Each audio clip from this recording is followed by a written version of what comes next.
ಹೊಸ building conference ಹಾಲು ಅದು ಚೆನ್ನಾಗಿದೆ. ಒಂದೊಂದು ಸಂಖ್ಯೆಗೆ ಒಂದೊಂದು ಹಾಲ್ ಅಲ್ಲಿ. ದೊಡ್ಡ ಹಾಲ್ ಇದೆ, ಅಲ್ಲೊಂದು 250 ಜನ 300 ಜನ ಇಡಿಸ್ತಾರೆ. ಸಣ್ಣ ಕಾನ್ಫರೆನ್ಸ್ ಹಾಲ್ ಇದೆ, ಅಲ್ಲೊಂದು 100 ಜನ ಇಡಿಸ್ತಾರೆ. ಪರ್ಸನಲ್ ಮೀಟಿಂಗ್ ಎಲ್ಲ ಒಂದು 15 ಜನ ಇಡಿಸ್ತಾರೆ. ಹಿಂಗೆ 2-3 ಹಾಲ್ಗಳು. ಸೊ ಅದ್ರ ಮೇಲೆ ವರ್ಕೌಟ್ ಆಗುತ್ತೆ.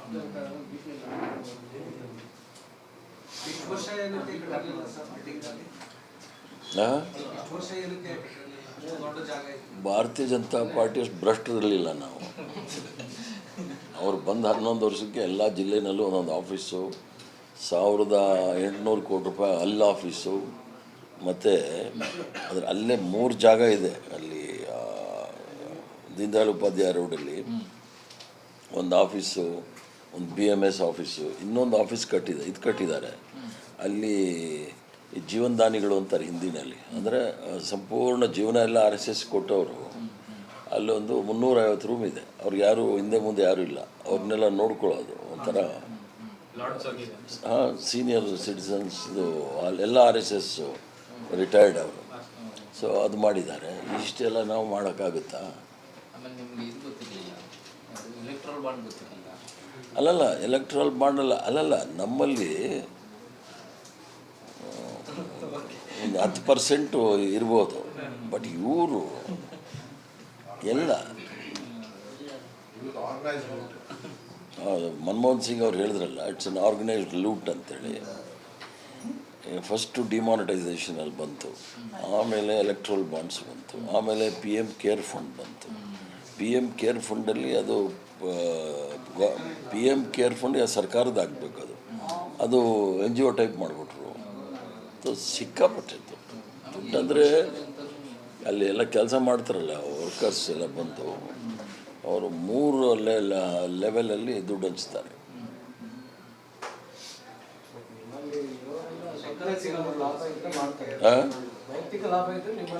ಅಲ್ಲ ಬೆಸ್ಟ್ ಅಲ್ಲಲ್ಲ, ನಮ್ಮಲ್ಲಿ ಒಂದು 10% ಜನ ಅವರು ಸ್ವಂತಕ್ಕೆ ಮಾಡ್ಕೋತಾರೆ ವಿನ ಪಾರ್ಟಿ ಅಂತ ಏನೂ ಮಾಡಿಲ್ಲ ಇದುವರೆಗೆ ಯಾರು. ಕೆಲವರೆಲ್ಲೋ ರಿಮೋಟ್. ನೀವೇನೋ ಕೇಳಿದ್ರಿ, ನೀವೇನೋ ಪ್ರಶ್ನೆ ಕೇಳಿದ್ರಿ.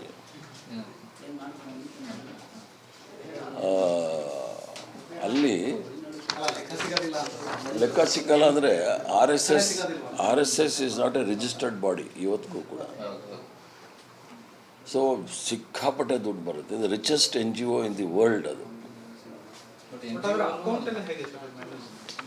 ಅಕೌಂಟ್ ಎಲ್ಲ ಏನು ಯಾರು ಕೇಳ್ತಾರೆ? ನಮ್ಮ ಹತ್ರ ಏನು ಇಲ್ಲವೇ ಇಲ್ಲ. ನಾವೆಲ್ಲ ಕಾಕಿ ನಿಕ್ಕರ್ದಾರಿಗಳು, ನಮ್ಮ ತಿನ್ನಕ್ಕೂ ಇಲ್ಲ ಅಂತ ತೋರಿಸ್ತಾರೆ. ಬಟ್ ಶಿಶು ಮಂದಿರ, ಅದು ಇದು ರಾಷ್ಟ್ರೋತ್ಥಾನ ಪರಿಷತ್, ಇವೆಲ್ಲ ಅವ್ರದ್ದೇ ಅಲ್ಲ, ಎಲ್ಲ ಸ್ಟೇಟಲ್ಲೂ ಇದೆ. ಸರ್, ಒಂದು ಕೇಂದ್ರ ಸರ್ಕಾರ ಯುದ್ಧದ ವಾತಾವರಣ ಇದ್ದಂಥ ಸಂದರ್ಭದಲ್ಲಿ ನಾವು ಗಣತಿ ಮಾಡ್ತೀವಿ ಅಂತ ಘೋಷಣೆ ಮಾಡ್ತೀವಿ. ಆದರೆ ಈಗ ನೋಡಿದ್ರೆ 2027ಕ್ಕೆ ಅಂತ ಒಂದು ಗೆಜೆಟ್ ನೋಟಿಫಿಕೇಶನ್ ಹೊರಡಿಸಿದ್ದಾರೆ. ಸೊ ಇಷ್ಟು ವಿಳಂಬ ಮಾಡ್ತಿರೋದ್ರ ಹಿಂದೆ ಒಂದು ಅಜೆಂಡಾ ಇರ್ಬೋದಾ ಏನಂತ? ಅಲ್ಲ, ವಿಳಂಬ ನೀತಿ ಅನ್ನೋದಂದರೆ ಇವರು ಸೆನ್ಸಸ್ಗೆ ಒಂಥರ ಸೀಸ್ಫೈರ್ ಮಾಡಿದ್ದಾರೆ.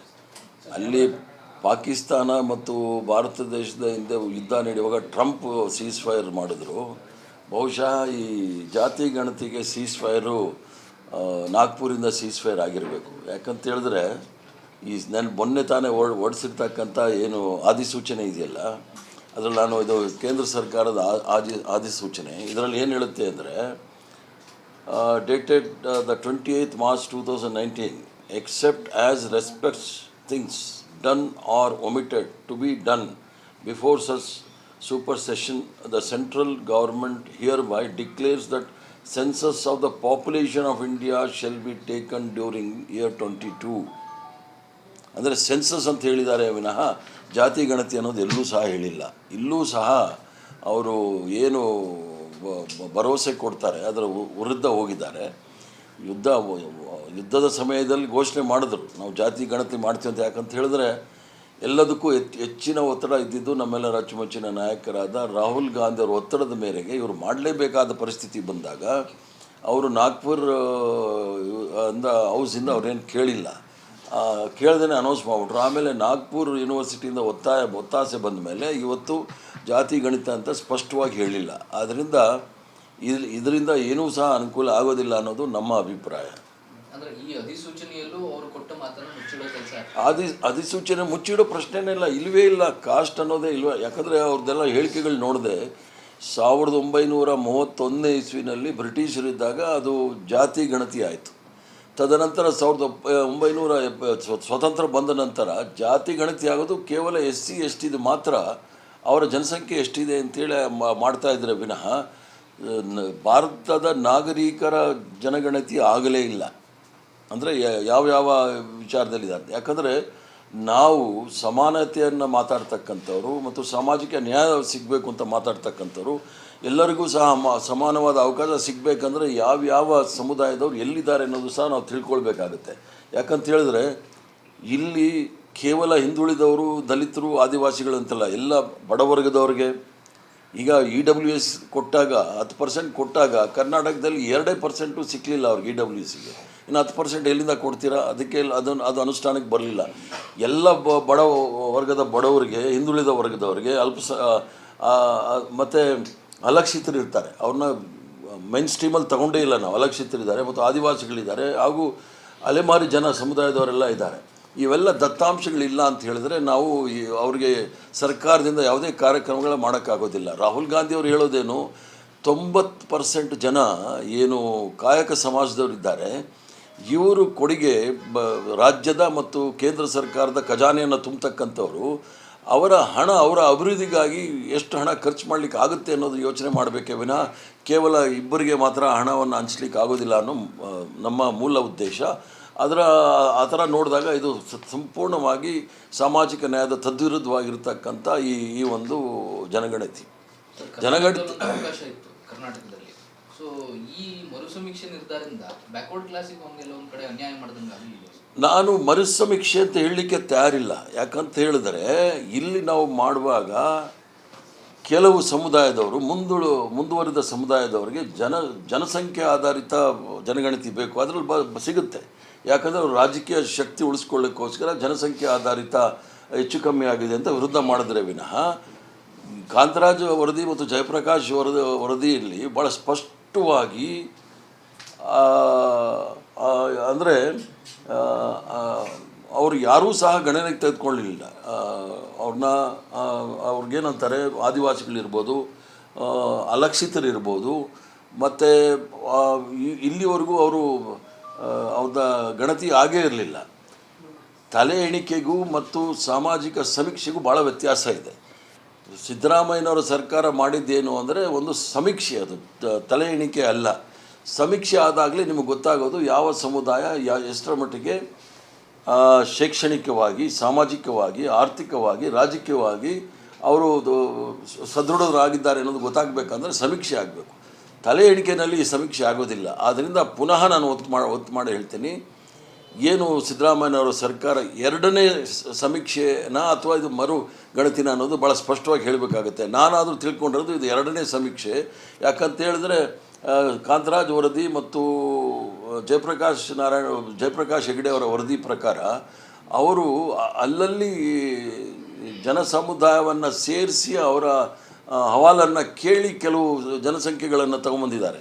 ಅವ್ರಿಗೆ ನಾವು ಅನ್ಯಾಯ ಮಾಡ್ದಂಗೆ ಆಗುತ್ತೆ. ಯಾಕಂದರೆ ಅವ್ರ ಜನಗಣತಿ ಮಾಡಲಿಕ್ಕೆ ಸಾಧ್ಯ ಆಗಲ್ಲ. ಅವ್ರು ಎಲ್ಲೆಲ್ಲೋ ಇರ್ತಾರೆ, ಅಲೆಮಾರಿಗಳು ಎಲ್ಲಿರ್ತಾರೆ, ಇವತ್ತು ಒಂದು ಊರಲ್ಲಿದ್ದರೆ ನಾಳೆ ಇನ್ನೊಂದು ಊರಲ್ಲಿ ಇರ್ತಾರೆ. ಆದ್ದರಿಂದ ಇದು ಮರು ಜನಗಣತಿ ಅನ್ನೋ ಬದಲು ನನಗನ್ಸುತ್ತೆ ಇದು ಎರಡನೇ ಸಮೀಕ್ಷೆ ಅಂತ ನನಗನ್ಸುತ್ತೆ. ಅಷ್ಟು ಅಂಶಗಳನ್ನ ವಿಪಕ್ಷಗಳು ಹೇಳ್ತಾ ಇದ್ರು, ಸಮುದಾಯಗಳಲ್ಲಿರ್ತಕ್ಕಂಥ ಮುಖಂಡರುಗಳು ಹೇಳ್ತಾ ಇದ್ರು. ಆವಾಗ ಇಲ್ಲ ಸರಿ ಇದೆ, ವೈಜ್ಞಾನಿಕವಾಗಿದೆ ಅಂತ ಹೇಳ್ತಿದ್ದ ಕಾಂಗ್ರೆಸ್ ಹೈಕಮಾಂಡ್ನ ಸೂಚನೆ ಮೇರೆಗೆ ಯಾಕೆ ಈಗ 10 ವರ್ಷ ಈಗಲೂ ಸಹ ಅವೈಜ್ಞಾನಿಕ ಅಂತ ಹೇಳಲಿಕ್ಕೆ ಯಾರೂ ಸಹ ಎಲ್ಲಿ ಅವೈಜ್ಞಾನಿಕ ಅಂತ ಹೇಳಲಿಲ್ಲ. ಅವೈಜ್ಞಾನಿಕ ಅಂತಕ್ಕಂಥದ್ದು ತಲೆ ಎಣಿಕೆದು ಮಾತ್ರ ಅವೈಜ್ಞಾನಿಕ ಅಷ್ಟೇ ವಿನಃ ವೈಜ್ಞಾನಿಕವಾಗಿದೆ ಅಂತ ಹೇಳಿದ್ರೆ ನೀವು ಸಣ್ಣ ಸಣ್ಣ ಸಮುದಾಯರ ಹತ್ರ ಅದು ಲೋಕ ಅದಾಲತ್ ಅಂತಾರೆ. ಅಂದರೆ ಜನಸಂಪರ್ಕ ಸಭೆಗಳಲ್ಲಿ ತಿಳ್ಕೊಂಡು ಇದು ಸಮೀಕ್ಷೆ ಮಾಡಿರ್ತಕ್ಕಂಥದ್ದು. ಇದರಲ್ಲಿ ಸಂಪೂರ್ಣವಾದ ದತ್ತಾಂಶ ಇದೆ. ಅದು ತಿಳಿದಾಗೆ ರಾಜಕೀಯವಾದ ನಿರ್ಣಯ ತೆಗೆದುಕೊಳ್ಬೇಕಾಗತ್ತೆ. ನಾವು ಕಾಂಗ್ರೆಸ್ ಪಕ್ಷದ ಪ್ರಣಾಳಿಕೆಯಲ್ಲಿ ಸ್ಪಷ್ಟವಾಗಿ ಹೇಳಿದ್ದೀವಿ, ನಾವು ಜಾತಿ ಗಣತಿಯನ್ನು ಮಾಡಿ ದತ್ತಾಂಶವನ್ನು ಹೊರಗಡೆ ತರ್ತೀವಿ ಅಂತ ಹೇಳಿ. ಅದರ ವಿರುದ್ಧ ಹೋಗ್ಲಿಕ್ಕೆ ಆಗೋದಿಲ್ಲ. ಜನಸಾಮಾನ್ಯರು ಸುಮ್ಮನೆನೂ ಇರೋದಿಲ್ಲ.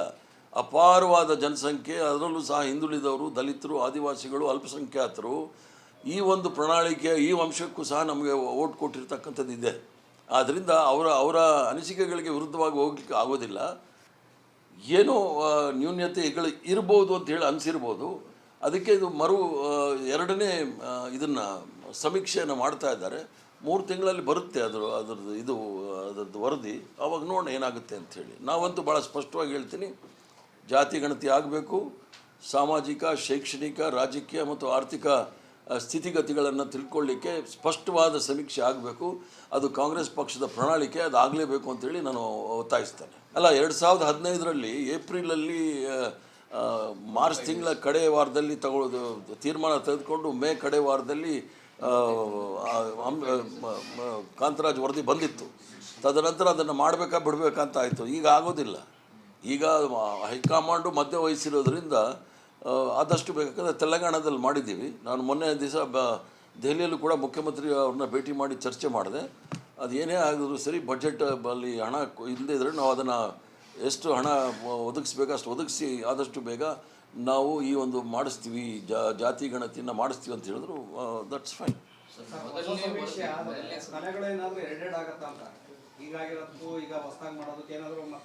ಅಲ್ಲ, ತಲೆ ಎರಡಾಗೋಕ್ಕಾಗೋದಿಲ್ಲ.